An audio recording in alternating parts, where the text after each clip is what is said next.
Alright, it has stopped raining.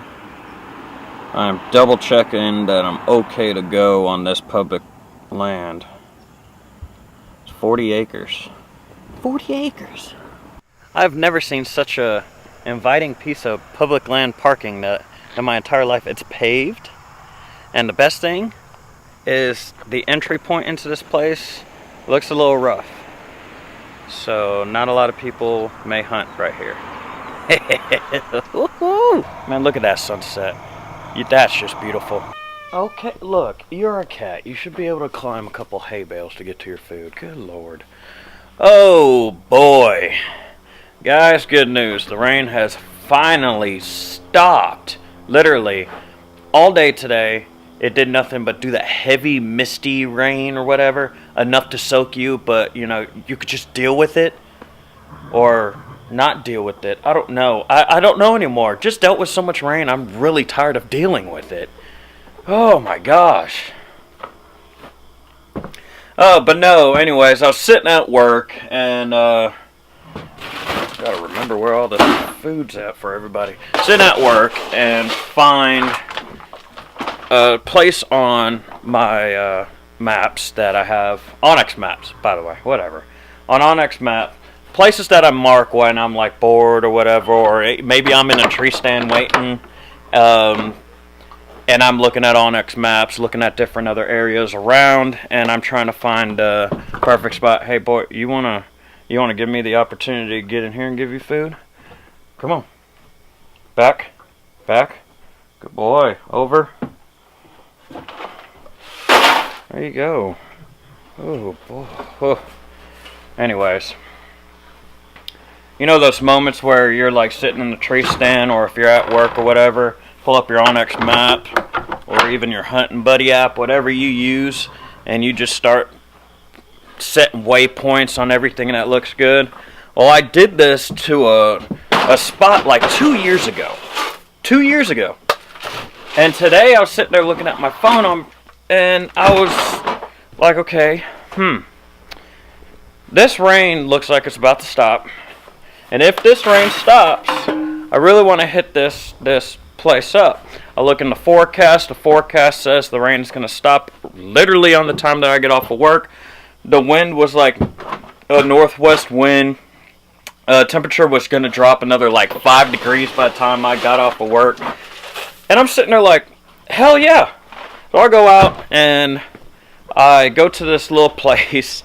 And I'm sitting there, I was like, well, let me double check, because I could, for the amount of time that I spend on the ground hunting, I wanted to see how big the land was. So I started setting the little area shape, or get the size of the area that I was hunting in. And I go ahead and shape the area out. And it says 40 acres. 40 acres of public land, dead center of a residential community. So, I looked at it, pulled up Topo, I looked at it, it had a creek running dead center of the property. And I was like, you know what, screw it. It's super close to work. I don't have long before the sun goes down. Why not give it a try? I made it like 20 yards in, turned right back around, dropped off the camera. I was like, screw it, I'm just using the phone. This stuff was so thick of elderberry bushes, or I honestly don't know what kind of thorn bushes these were, but they were super freaking thick. I got thorns in my crotch, in my eye, my freaking hair's a mess, whatever. The reason why I pushed through is because immediately getting into all those thorns, a nice, big, fat, juicy buck track was right there. So I kept on going. As soon as I finally got to a clearing, I went ahead and threw up some milkweed, and it was swirling around. By the way, like before I went in, I had like dusted some wind checker in the air. Wind was fine. I was like, cool, I'm in a good area. I'm going to go ahead, enter from right here, and then I could work my way around and try to understand the property, blah, blah, blah. It's 40 acres. You know, it shouldn't be that hard to cover 40 acres in the amount of time that I had. So after throwing up the milkweed, I seen it swirling around. I was like, crap, what the hell did I just get into? Because the trail that I was on, the tracks that I was tracking, wasn't really the wind was not in my favor. I kept on pushing through. Once I finally got to a clearing, I dusted again in the air. Wind was finally on my side. I made it about 30, 40 yards up ahead after that, and I could hear minor grunting. I sat down for about 20 minutes, and I was actually at a creek area, and I sat there for like 20 minutes because on the other side of the creek I kept on hearing like twigs snapping, like kind of like leaves being pulled off a branch or whatever. So I'm assuming a deer was like browsing around. So I sat down right there at that creek edge for like 20 minutes. After I realized whatever was in front of me was pushing forward, I got up, crossed the creek, and I pushed forward as well. So I'm following this trail, going along. Everything's looking good. Well, then I wound up getting stuck and sitting down for like 35 to 40 minutes, just sitting down on the ground in between two trees and hoping whatever blew off at me doesn't see me. I literally made it about 60 yards after that creek. I hear something crunch, blow off, but it only blew off once. It didn't like run off. It just blew off at me.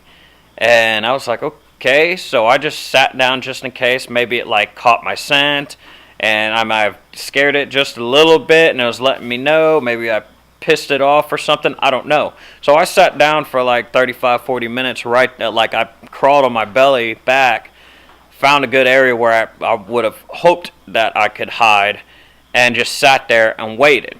Well, I noticed finally it crossed in front of me, and it was just like it was like one or two does or whatever, and they were just pushing forward. I went ahead, dusted in the air. Once I realized they couldn't see me, wind was not in my favor. So I went ahead off to another trail.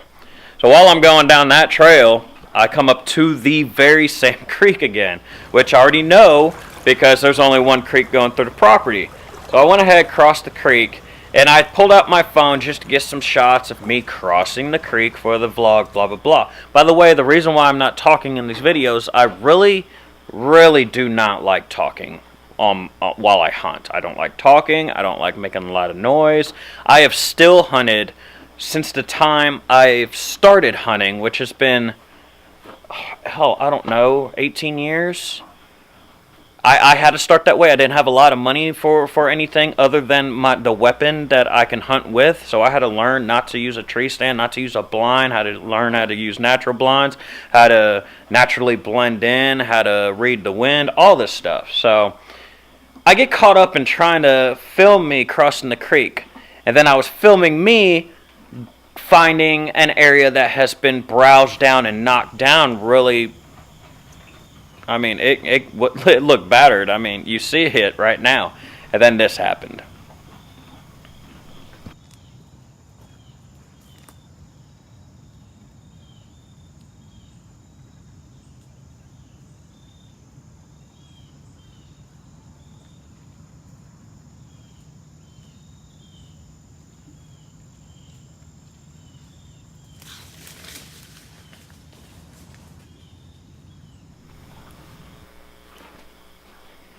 The trail that I was on, all the tracks were going away from me.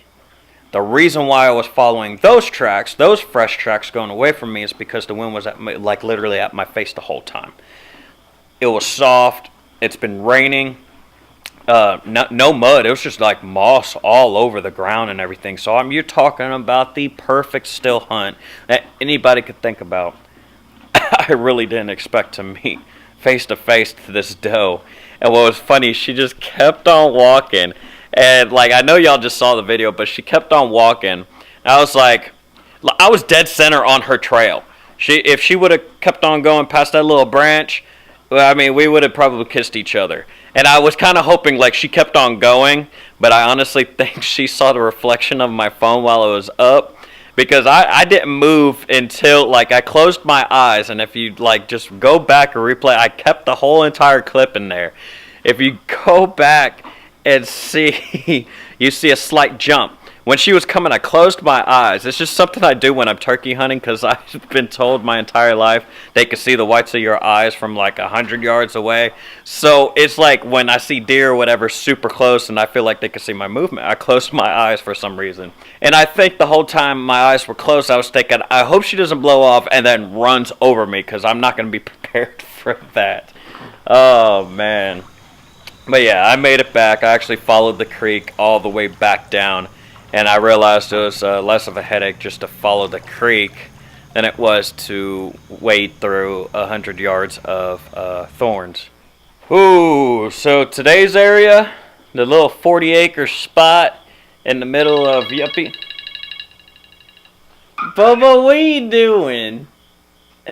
You ready for bed? You ready for bed, Bobo? What are you doing? Can you say hi?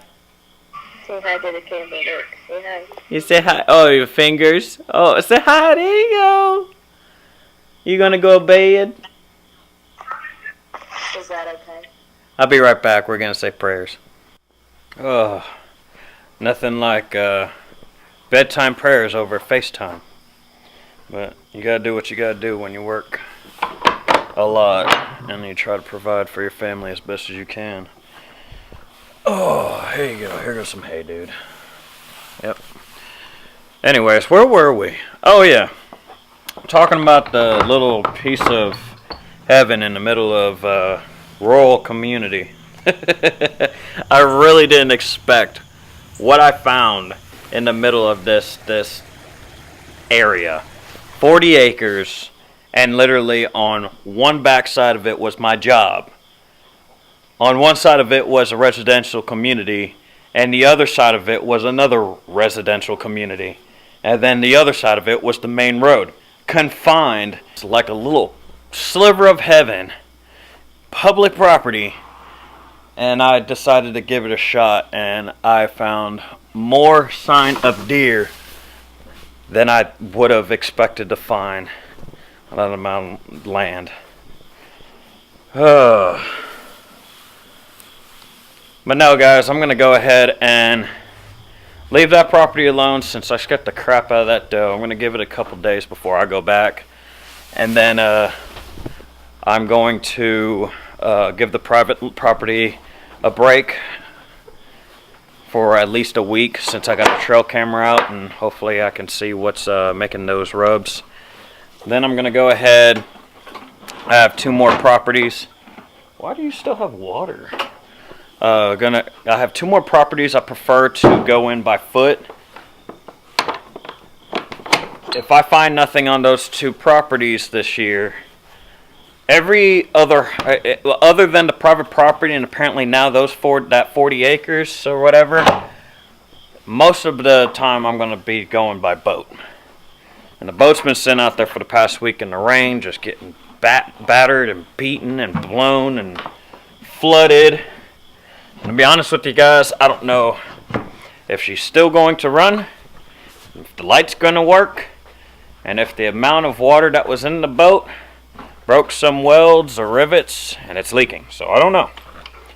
But I'm hoping that since I got to work like 12 hours tomorrow, so I won't be able to hunt tomorrow, what I can do is when I get off of work, pull the boat in the barn, and then we'll assess the damage of my stupidity of leaving it out in a weeks-long rainstorm.